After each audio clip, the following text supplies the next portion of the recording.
Olá, pessoal do nono ano do Instituto Nanelli. Bom, vamos falar hoje sobre os conflitos no continente europeu, para a gente encerrar esse capítulo, certo? Então, ó, na página 78, página 79, até a página 80, a gente tem aí falando sobre dois conflitos, a questão irlandesa e a questão basca. A gente já viu um pouquinho sobre esses dois conflitos nas nossas aulas online, né? A gente já viu também, vocês já fizeram algum comentário a respeito desses dois conflitos, mas a gente vai ver agora a respeito aí do texto, né? E algumas explicações, tá? Temos aqui, apesar do crescente desenvolvimento, o continente europeu é marcado por conflitos internos originados há séculos e relacionados à incorporação de territórios e de grupos étnicos minoritários. São exemplos disso a dominação inglesa sobre os irlandeses e a espanhola sobre os bascos. Gente, Reino Unido, né, no caso, como vocês sabem, vai ser composto aí pelo país de Gales, a Escócia, a Inglaterra e a Irlanda, tá? A Irlanda, no caso, era um país só, tá? Só que agora a Irlanda do Norte pertence aí, no caso, ao Reino Unido, como vocês conseguem ver nesse mapa aqui acima, ó, na página 78. E a República da Irlanda, né, no caso, é um país independente. Então, aqui nós temos a questão irlandesa. Até os dias de hoje, a participação da Irlanda do Norte no Reino Unido é motivo de sérios conflitos, pois a Irlanda, também chamada de Eire, ou Irlanda do Sul, que ocupa a maior extensão territorial da ilha, que leva o mesmo nome, reivindica tanto a reunificação das duas Irlandas, quanto a constituição de um único país independente. Essas reivindicações estão ligadas a duas perspectivas principais da questão irlandesa, a territorial e a religiosa. No caso, gente, da Irlanda, né, que a gente chama de Irlanda do Sul, ou simplesmente Irlanda, quer, no caso, a Irlanda do Norte de volta, né, para que eles ocupem um único território e se tornem um único país. Mas há questões religiosas também, né, que no caso impedem aí, porque a Irlanda do Norte, que pertence à Inglaterra agora, é de maioria protestante, né? E a Irlanda do Sul é de maioria católica. Então aí eles não se entendem tão bem por motivos religiosos. Aí aqui, ó, desde o século XII, quando a ilha da Irlanda foi dominada pela Inglaterra e as leis inglesas passaram a valer para os irlandeses, por imposição real através do Tratado de Windsor, cresceu o número de imigrantes ingleses e escoceses na região. Lembrando que a Escócia, né, também faz parte aí do Reino Unido.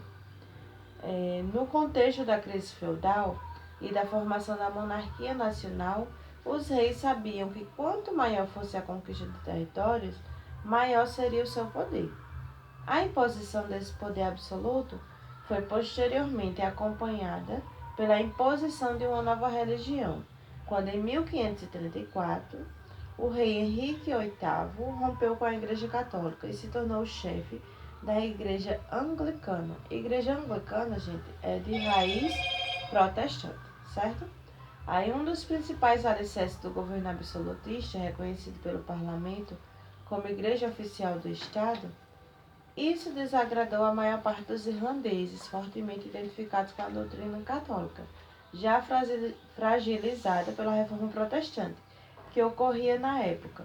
Foi assim que os conflitos entre Inglaterra e Irlanda passaram a ter feições religiosas, pois enquanto os ingleses protestantes lutavam para manter a sua hegemonia, os irlandeses católicos lutavam por sua autonomia política e religiosa. Então, dessa forma, ficou mais fácil, né, da Irlanda do Norte ser incorporada ao Reino Unido. Porque, no caso, como eles tinham a mesma religião e a Irlanda do Norte já estava praticamente nesse conflito religioso com a Irlanda do Sul, né, foi mais fácil eles fazerem aí essa divisão, tá? Aí os conflitos se tornaram ainda maiores no final do século XIX e início do século XX, com a criação do Sinn Féin, partido político representante do separatismo inglês, o IRA, tá? Que é um grupo, no caso, digamos assim, partido político e ao mesmo tempo um grupo extremista, tá? Que organizou a luta armada contra a Inglaterra. Em 1921, o sul da ilha da Irlanda proclamou-se independente do domínio britânico, vindo a se chamar posteriormente República da Irlanda. Em 1949, entretanto, os 6 condados da parte norte da ilha, região também conhecida como Ulster, onde predominam os protestantes, decidiram continuar fazendo parte do Reino Unido. Em 1969, quando o exército inglês passou a interferir nesse conflito, a situação se agravou e desde então diversos atentados à bomba foram realizados pelo exército republicano irlandês, o IRA, ao empreender luta armada pela independência da Irlanda do Norte. As ações terroristas promovidas pelo IRA tinham como alvo principal as autoridades britânicas e eram praticadas tanto na Irlanda do Norte como na Ilha da Grã-Bretanha. Gente, Ilha da Grã-Bretanha é quando a gente junta somente essas 3 partes aqui, tá? A Inglaterra, a Escócia e o País de Gales, tá? A gente chama de Grã-Bretanha. Quando a gente junta com a Irlanda, aí sim a gente chama de Reino Unido. Aí, no caso aqui, vocês estão vendo uma parte histórica, né? No caso, toda a sequência aí de conflitos, né? Durante os séculos 19 e 20. Aí aqui, o cessar-fogo do IRA entrou em vigor em setembro de 1994. E no mês seguinte, os protestantes anunciaram o fim da luta armada também. Os conflitos voltaram, mas foi selado um acordo de paz em 1998, propondo a formação de um governo autônomo para o país, na qual as 2 comunidades participariam no estabelecimento de uma assembleia, contando com 55% de protestantes e 45% de católicos.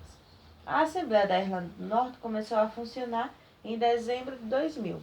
Então, até hoje, gente, a Irlanda do Sul ainda quer, né, essa reunificação, mas ainda continuam aí separados e a Irlanda do Norte continua pertencendo ao Reino Unido, apesar de todas essas tentativas, né, de luta armada e também todas essas tentativas de acordos de paz, tá? Aí, gente, a questão básica, né? A questão básica é um pouco mais fácil de entender, até mesmo porque vocês vão ver que o povo basco, né, ele é um povo já considerado nação, tá? Porque eles tinham cultura própria, eles tinham identidade própria, eles tinham até mesmo língua própria, tá? Mas aí eles não têm um território. Então, por isso que eles não são considerados ainda um país, né? E eles também não são reconhecidos aí pelos outros países nem pela ONU, tá certo? Então, o povo basco, eles continuam aí na luta, tá? Então, eles têm aí, ó, situados numa área geográfica peculiar, os bascos habitam tanto a região norte da Espanha quanto a região sul da França. Com uma população aproximada de 2,5 milhões de pessoas, esse país tem enfrentado e resistido a inúmeras tentativas de dominação e de aniquilamento de sua cultura. Então, gente, o fato da gente chamar de país não é porque ele é um Estado-nação, tá certo? Não é porque ele é independente. É porque, no caso, eles já são a nação, né? Eles já têm toda a independência de outros povos. Mas como eles não têm território, eles não são de fato um país, tá bom? Aí a questão básica é um conflito territorial e étnico, que surgiu no final do século XV e início do século XVI, com a unificação da Espanha. Então, ó, a gente também teve a unificação da Espanha, tá? E nessa unificação a gente teve essa separação desse povo por causa de questões étnicas. Então, como eles são uma etnia diferente, então eles não queriam fazer parte mais da Espanha, tá? E a questão territorial, porque eles querem esse território que eles já ocupam há tanto tempo. Então, aí, acredita-se que o povo basco teria ocupado a região da Península Ibérica. Península Ibérica, gente, ó, juntando a Espanha e Portugal, tá? Por volta de 2000 a.C., resistindo durante séculos às invasões e à dominação de outros povos, inclusive dos romanos. O país não aceitou que seus valores culturais fossem substituídos por outra cultura. Ao contrário, com forte espírito nacionalista, os bascos continuam lutando para manter sua identidade, sua cultura e seu modo de vida, o que acontece principalmente pela preservação do idioma, a língua basca, que a gente chama de euskara, tá? Considerado a língua mais antiga falada atualmente na Europa. Ainda que os registros escritos tenham surgido apenas no século 16. O País Basco é composto por 7 regiões tradicionais: Baixa Navarra, Lapordí e Sola, que compõem o território de Iparralde, na região francesa, e Álava, Biscaia, Guipúzcoa e Navarra, que compõem o território de Ergoalde, na Espanha. A convivência entre País Basco e França é relativamente pacífica, né? No caso aí eles não entram realmente em luta, né? Eles não brigam, tá? Mas o mesmo não ocorre com a Espanha. Na ditadura de Francisco Franco, o povo basco perdeu sua autonomia e foi impedido de se expressar em seu idioma, de manifestar sua tradição cultural e de comemorar importantes festas nacionais. Aí vocês vão ter o mapa, gente, mostrando aí, no caso, os locais, né, onde o País Basco ele ocupa. Então aqui eles estão divididos em 7 regiões, tá? No caso, eles já têm tudo para ser realmente um país, tá? E aqui, no caso, mostrando nesse mapa pequenininho, a parte da França e a parte da Espanha que eles ocupam, tá certo? Aí essa representação desencadeou um forte movimento nacionalista e formação de grupos terroristas de resistência, como o grupo guerrilheiro Euskadi da Askadanassuna, que é o ETA, que significa Pátria Basca e Liberdade, na língua deles, né, gente? Que iniciou uma luta armada desde o final da década de 1959, com o objetivo de pressionar o governo espanhol e reconhecer a independência total do País Basco. O ETA contou com o apoio da população até o fim da ditadura franquista, que no caso foi em 1975, tá?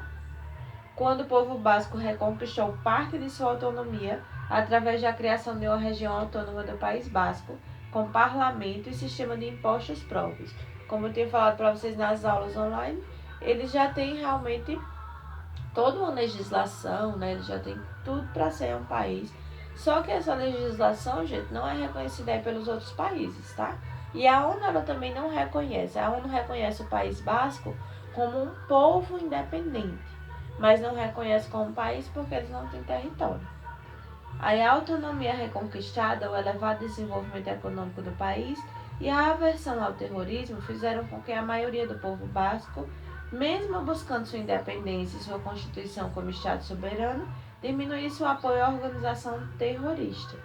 Com isso, alguns setores do movimento enfraqueceram e o grupo se fragmentou em diferentes partidos políticos, restando apenas algumas alas mais radicais que continuaram realizando atentados, mantendo vivo o movimento e fundando um partido político próprio, o Partido Henri Batazuna. Em 1998, o grupo terrorista suspende a realização de atentados para buscar uma solução negociada, mas o governo espanhol exige o seu desarmamento e utiliza essa exigência como pretexto para não promover discussão, levando a opinião pública a acreditar que as negociações não ocorrem por culpa da organização guerrilheira.